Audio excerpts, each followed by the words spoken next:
100 000 oiseaux autour du monde ont pris leur vol pour une ronde. Ronde d'amour et liberté. Pas de frontières pour l'amitié. 100 000 oiseaux attirent d'elle. Merle, corbeau. Certains textes font toujours remarquer la forte ressemblance extérieure de la femelle du moineau domestique et de la senteur mouchet.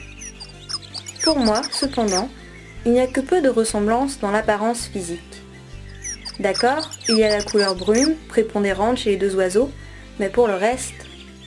Le moineau domestique a un bec conique, alors que chez la senteur mouchet, il est fin et pointu.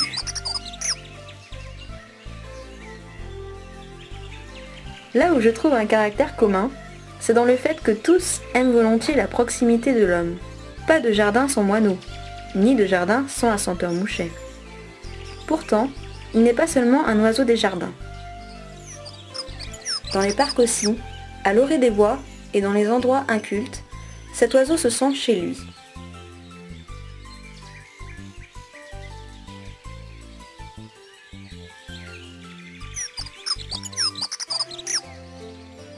Il picore paisiblement sa nourriture sur le sol. Il mange de préférence insectes, chenilles, pucerons, coléoptères, araignées.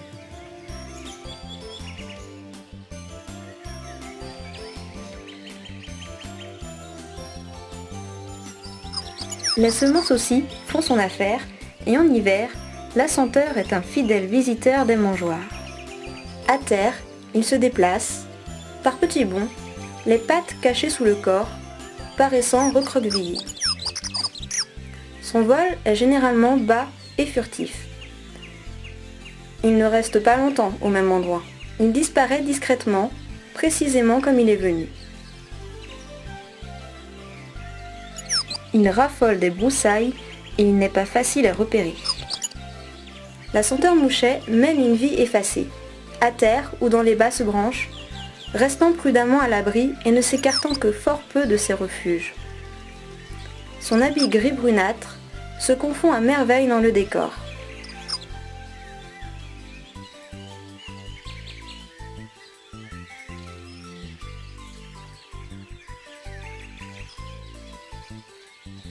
Combien de fois n'ai-je observé ce furtif oiseau lorsqu'il déambule entre les buissons et les fleurs de mon jardin, toujours à la recherche de quelque chose de bon à se mettre dans le bec.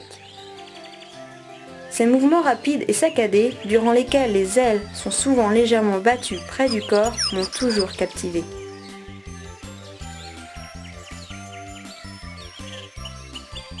Ce n'est qu'au moment de chanter qu'il se met en évidence, ou encore lorsqu'il émerge d'un arbuste pour appeler les voisins, voire pour satisfaire sa curiosité.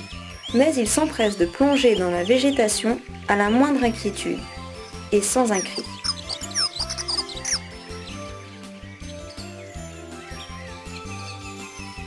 Pourtant, il est remuant, parcourt sans hâte son petit domaine en picorant activement, fouillant les feuilles mortes à coups de bec, explorant les moindres recoins.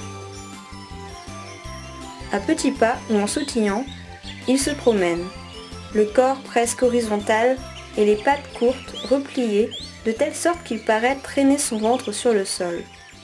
Ses ailes sont secouées de tressaillements nerveux, sa queue, assez longue, un peu relevée, bat légèrement par saccades. Le traîne buisson se glisse aussi dans les fouillis les plus denses, suit les branches, mais ne cherche pas à s'élever bien haut. Une brève envolée lui suffit pour passer d'un buisson à l'autre et un crochet rapide dérobe à la vue le modeste oiseau brun. Pourtant, ce mouchet, qui paraît si casanier, est fort capable de monter dans les airs et se déplacer sur de grandes distances. D'un vol rapide et direct, à peine onduleux, comme on peut le constater à l'époque des migrations.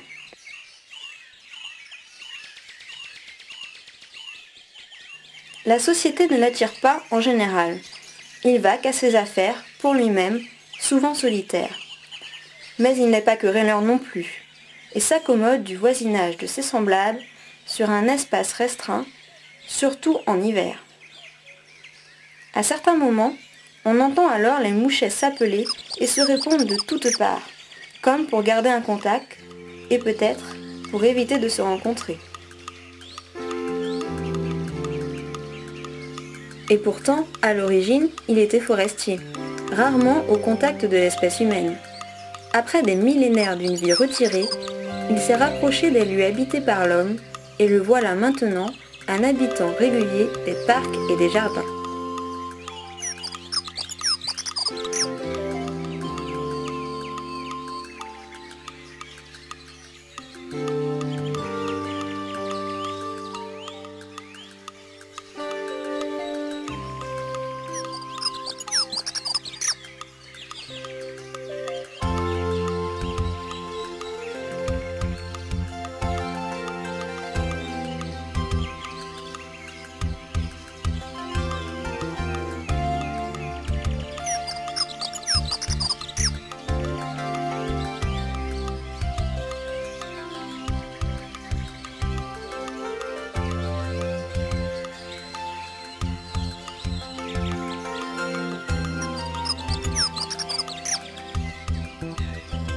Bien qu'il chante aussi en hiver, au printemps, son chant devient plus régulier. Il a quelque chose du troglodyte mignon, mais en plus calme.